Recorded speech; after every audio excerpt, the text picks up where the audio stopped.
We've got Cynful sweet mustard chicken going today.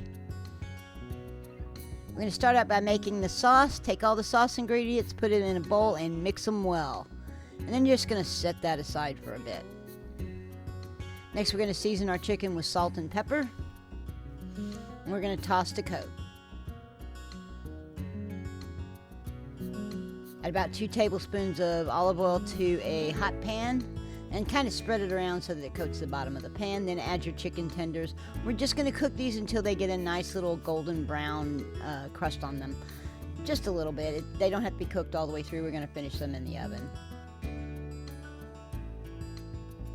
And we're going to prepare a baking dish by spraying it with an olive oil spray, and then we're going to put half of that sauce into the baking dish and just kind of spread it around so it coats the bottom of the baking dish. Add your chicken tenders.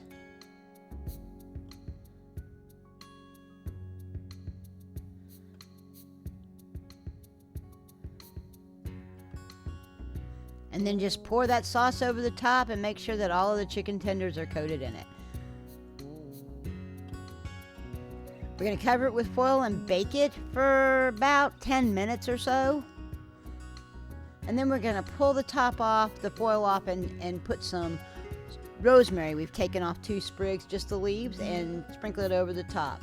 Put it back in the oven and cook it until the internal temperature reaches 165 degrees. And that's all there is to it. They're like a honey mustard chicken tender, but they are low carb, so we call them sweet mustard. There's a printable recipe link in the description. But I'm going to go ahead and show you the recipe anyway.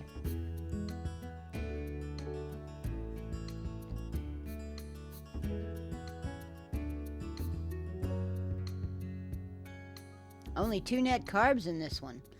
I want to thank you for joining me in my kitchen today. Please like and subscribe. And as always, have an awesome day.